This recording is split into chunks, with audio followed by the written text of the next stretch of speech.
All right, so I want to talk about the Karamiya. I don't know if you guys ever heard of them, but they used to be a sect that identified as they called themselves anthropomorphists. So let's see what they said, and I think it resembles some of what I found in Ibn Taymiyyah's books because he wrote a book against Al-Razi. Al-Razi wrote a book against the Karamiya, and he was responding to that book. So by responding to that book, he ended up agreeing with the Karamiya, and it wasn't like by accident. He really made it clear. So let's look at this is from Salafi scholar Abu Liyad, and he writes a description of the Karamiya. They claimed their Lord was a body, but not like the created bodies. They were Ahlul Kalam, and they were also upon the proof Hadith al Jassim, and Allah must be a body. That's kind of what they believed. Here's some other stuff they said: Allah is in contact, touch, adjacency to the throne, or that He is remote with a certain distance from the throne, or close with a certain gap from the throne. And then started speculating on the takif of Allah's essence, saying that His essence fills the throne, or is equivalent to, or extends beyond it, and so on from things for which Allah gave them no authority. And they also said Allah is limitless in all directions, except that in relation to the throne. Right. So, what I want to look at, we want to also look at the pages he tells us about. He tells us it comes from here, Al Farq Bain al Firaq. And we're going to go into that book and see what else it says. And that's actually an Ashari writer, Mansur al Baghdadi. He writes Muhammad ibn Karam, and I want to write the highlighted, focusing on the highlight.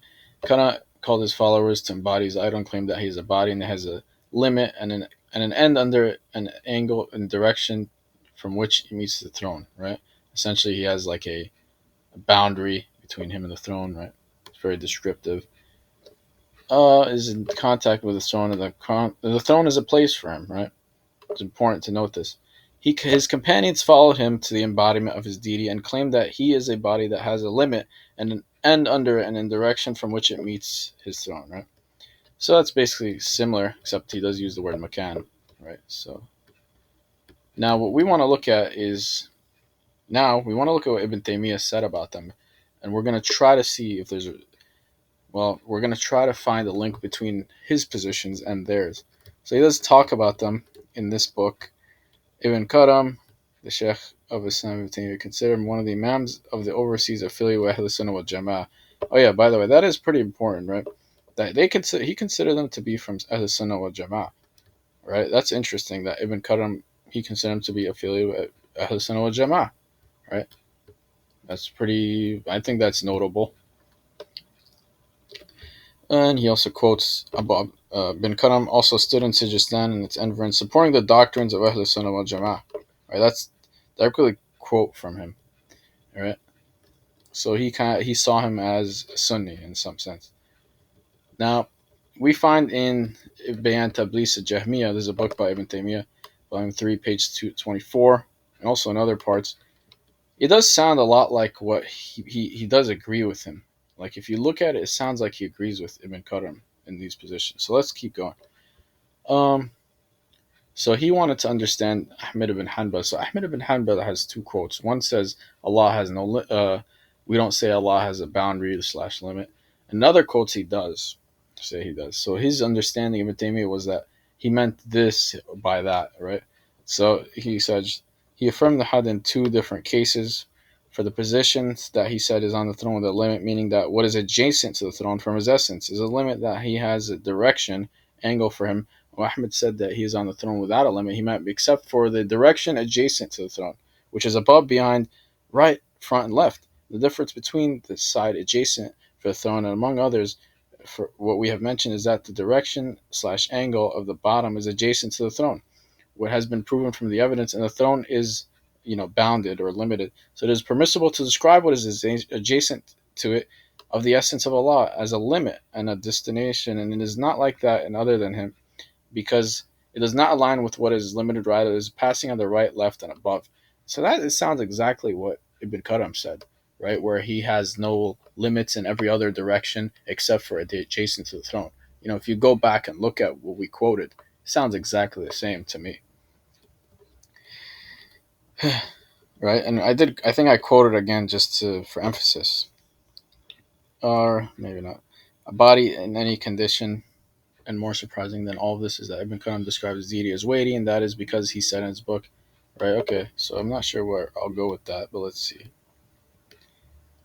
Um. Okay.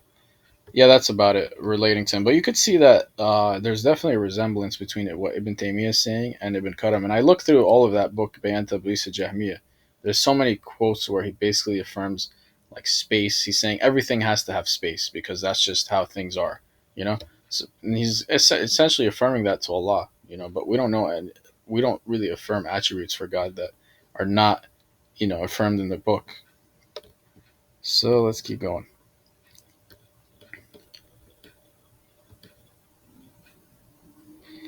All right. So I do want to look at this.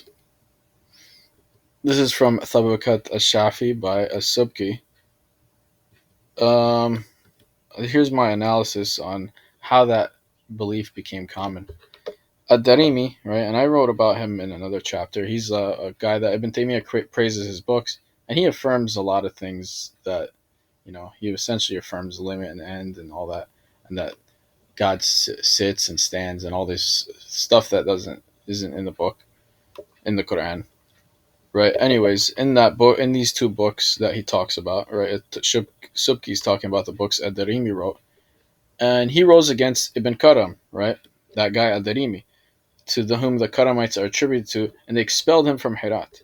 It was from the news of this Ibn Karam who was an anthropomorphist sheikh of Sijistan, right? Then he came to Nishapur and declared the embodiment, declared Allah as a body, belief in Kalam is sufficient. Now I want to get to my point, which is, hold on. Let's go to here. Muhammad ibn Karam came to Nishapur after the neighborhood in Mecca for 5 years and then went to Sajistan. Ibn Khuzaymah praised him, which is, and he's another Salafi, a scholar Salafis rely on.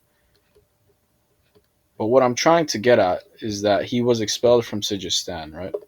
But the reason why he was expelled is the important part because they didn't actually criticize him for, the anthropomorphism. They criticize him for other stuff, right? Ad-Darimi,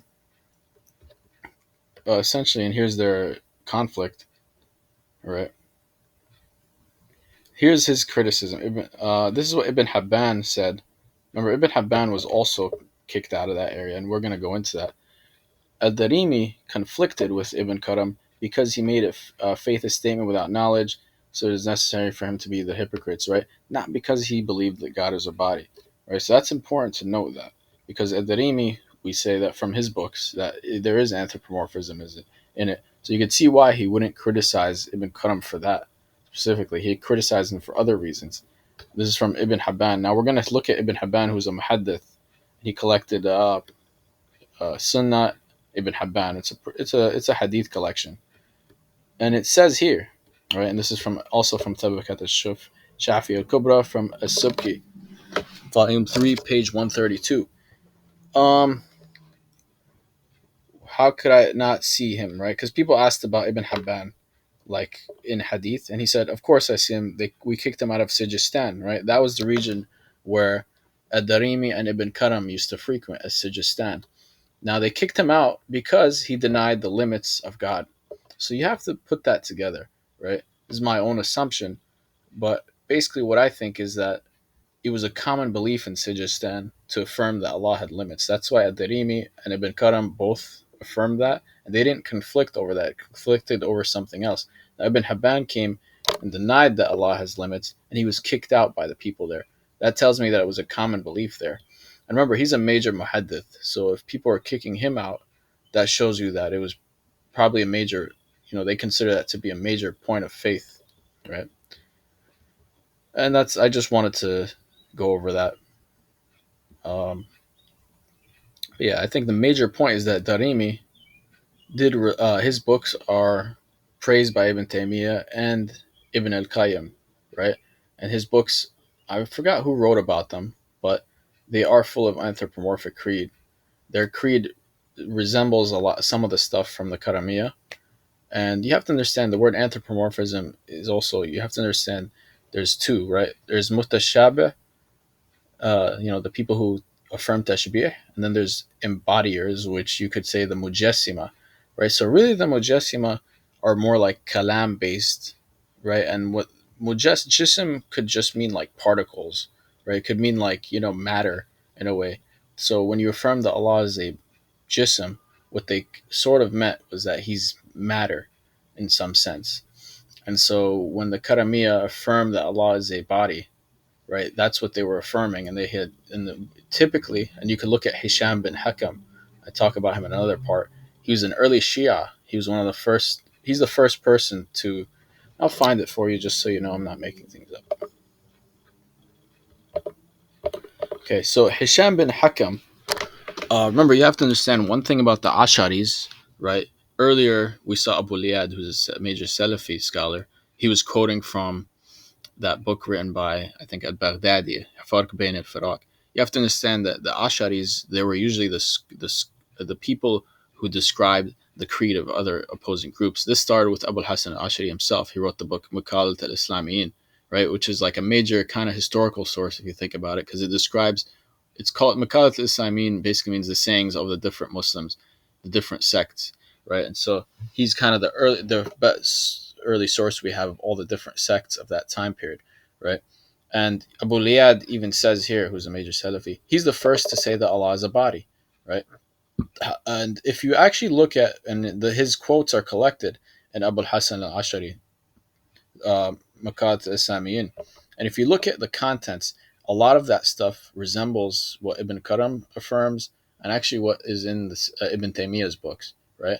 So it's interesting how if Hisham ibn Hakim is the first person to affirm that Allah is a body, and a lot of the beliefs that come with that, right, like Allah having a location or limits and ends and all that, then by affirming those same concepts, you're kind of following him, right? Because he said, "Oh, Allah has a makan," and Abu Hassan Ashari himself says those who say that are rejected, right? That's in his Makat al-Islamin, which the Salafis say he was a Salafi in creed at the time, but he clearly disagrees with them on that, and they seem to align more with what Hisham bin al-Hakam says, and you find that in Ibn Taymiyyah's books. Yeah, there's a lot to like really say. I can't really explain all of it in a short video, but hopefully you understood what I meant by all this. But you know what? Why don't I just show you the quotes?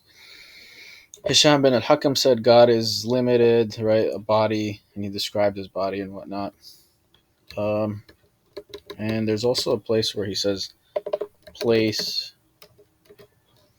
And wait, let's find it. A second. Just pause. All right, so this is also from Makat al-Sami in the book written by Abu Hassan Ashari. He said, Hisham said that he is in contact with the throne, right? So you could see that. You could see how that links to the Karamiya, right? Kind of like he built the foundation for their beliefs, right? So it is important to know about him if you want to study the history of the creed and where it came about. This is another point, right, in the same book. Let's find where rejected people say that he is in a makan, right? This is from Abu Hassan al-Ashari. And this is what Hisham bin Hakam said. The Lord is in a specific place, excluding other places. And this place is a throne, and that throne has surrounded him, right? So, and then he says the people of Sunnah say he's not a body, right? Essentially, he doesn't have a location. So you can see he differentiates his own position from um, Hisham bin al-Hakam. And if you study the early Hasharis, right, al-Bakalani, from early on, they were always refuting the Karamiya. That was their main opponent. So Al-Bakalani, who was, I believe he was a student of Abu Hassan Ashari. He was one of the earliest major Ashari creed writers, right? And he used to always argue against the Karamiya, right? So the idea that the early and late Asharis are very different, I don't think is entirely true. It's clear they still, opposed the kalam of the materialists. You could say the Jism people are like materialists essentially, right? And so they always oppose them. But yeah, that's it. I don't want to make this too long.